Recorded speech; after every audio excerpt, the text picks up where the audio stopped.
John O'Donoghue was brought down by expenses, but is he just the tip of the iceberg in a deeply flawed political system?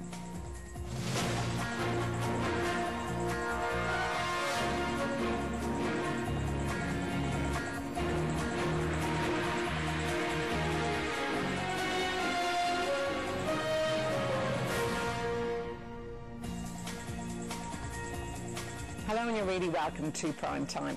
Well, are you a cyclist and do you risk your life on a daily basis trying to navigate the streets of our cities? Later on in the programme, Keelan Shanley goes out and about with cyclists in Dublin, a city that claims to be cycle-friendly, to see just how dangerous it can be. First though, tonight our focus is on the continuing controversy surrounding politicians and their expenses. In the wake of the John O'Donoghue debacle, all eyes are now firmly fixed on a political system and culture that has created an incredibly generous expenses regime that's wholly lacking in transparency. So is John O'Donoghue merely the tip of the iceberg? Was he in a way a scapegoat for a cross-party system that has been supported for decades by all sides? And is there now any real political will for radical reform? Katie Hannon has this report.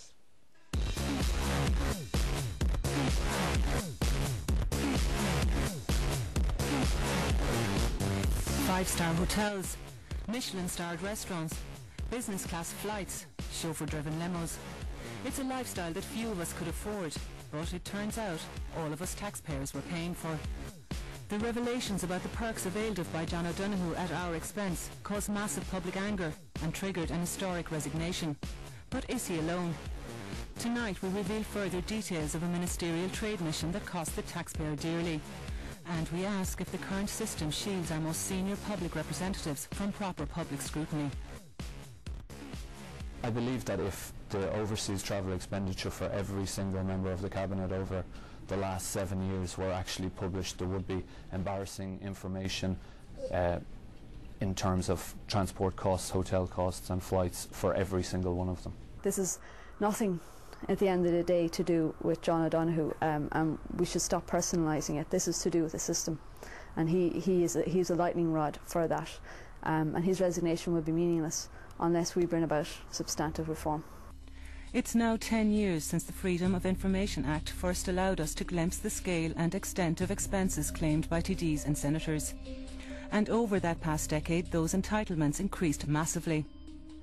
In 2008, the bill for the array of travel, subsistence and other allowances and expenses claimed by TDs came to 11.7 million. That's an average of almost €70,500 per TD. The 60 members of the Seanad claimed a total of 4.2 million, or an average of 70,000 per senator. While there is no national figure for county councillors' expenses, this year Mayo County Council took the unusual step of publishing its councillors' expenses in its annual report. It revealed that Mayo's 31 county councillors claimed just over €1 million in expenses last year, or an average of almost €32,700 per councillor.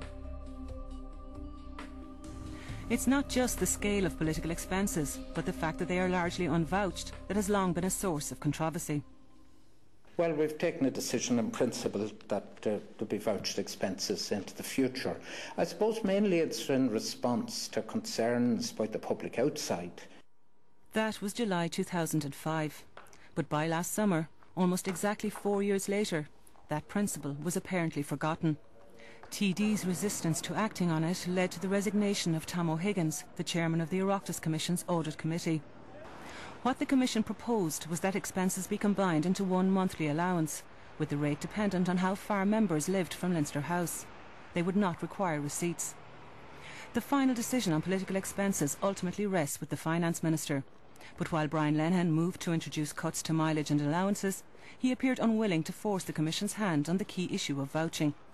But recent events, it seems, have forced his own hand, and a system for receipted expenses will form part of the revised programme for government currently under negotiation. But this will not address the issue of ministerial expenses, which are already vouched, but far from transparent. It's ministerial expenses and how they're picked up, who's paying for them and what they're for. I think that is a huge issue. It's been less than 48 hours since the announcement that the Ceann Comhairle is to step down, and inside Leinster House there is a palpable sense of fear and foreboding. Recent revelations have sent trust in politicians plummeting to a new low, and now the speculation is centred on who will be next. And here is the worst nightmare of any public representative with something to hide. Gavin Sheridan has set up a website dedicated to using the Freedom of Information legislation to uncover all manner of political secrets. The word that's used on the internet is crowdsourced, so the information is put on the internet, a large amount of people look at that information, and all those people and the collective knowledge of all those people can be applied to that information, and they might be able to glean something from that information that we can't. John O'Donoghue's trade mission to India has already featured in this controversy, but Gavin wanted to know if his expenses were out of kilter with the other 3 politicians who accompanied him on that trip.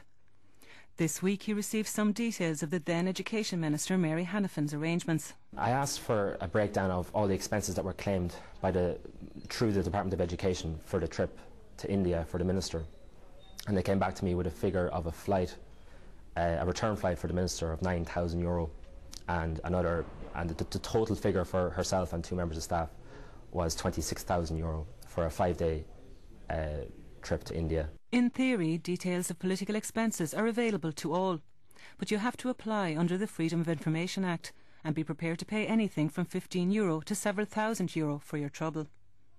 John O'Donoghue made details of his expenses as Ceann Comhairle public by placing them before the Oireachtas Library in here.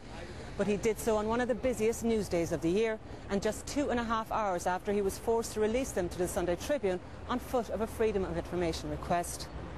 There was a suspicion that it was done to coincide with the Lisbon Treaty in an attempt to bury the story.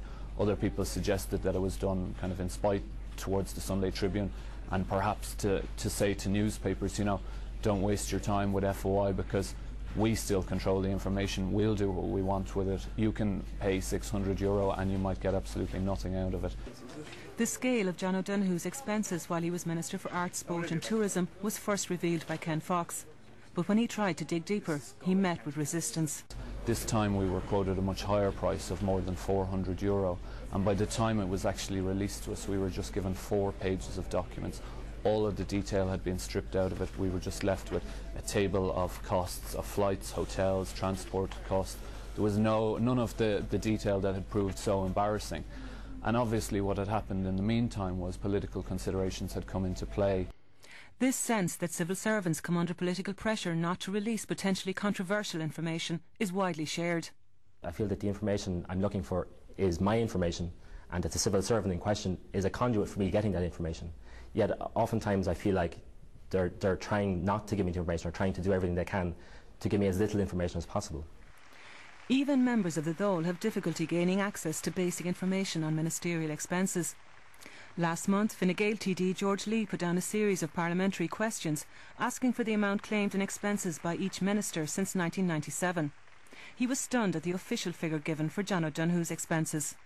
Just getting the information and the format of the information is a minefield. It's very difficult to know what kind of the information represents. For example, the numbers we got back on John O'Donoghue were absolutely tiny. 16,000 over a period of 10 years. And that's got no bearing whatsoever to the kind of stuff that's been in the papers. So it's impossible to know what type of information they're giving you, and it's not a very good situation to be in. Getting to the bottom of ministerial expenses is further complicated by the fact that significant expenses relating to ministerial travel are routinely buried in the budgets of the state agencies involved. To actually get to the true cost of what travel is involved in for ministers is nearly impossible, because it would involve 4 to 5 Freedom of Information requests in every case, in every minister. You could be looking at a cost of €5,000. That would be for one minister over a 5-year period. If you were to do this exercise right across the cabinet, as some people have suggested, it would probably end up costing somewhere between €65,000 and €70,000. I think in lots of ways Ireland should be very proud of our overall ethics framework, but it's so frustrating because it's like as if we've put on a pair of shoes and we've forgotten to tie our laces, and there's just simple things that we really need to do and cop on to in order to make the system much better.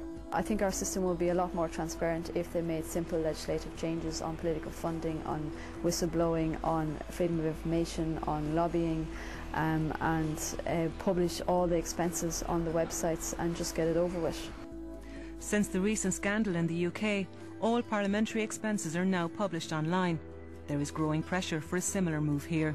I think what needs to be done is they need to be published as a matter of course. And to demonstrate that they've nothing to hide, they should publish these expenses and make it available for everybody to see. It should be a matter of course that this information is published online so that everybody can come in and see how much was spent and why and what was the purpose of the trip.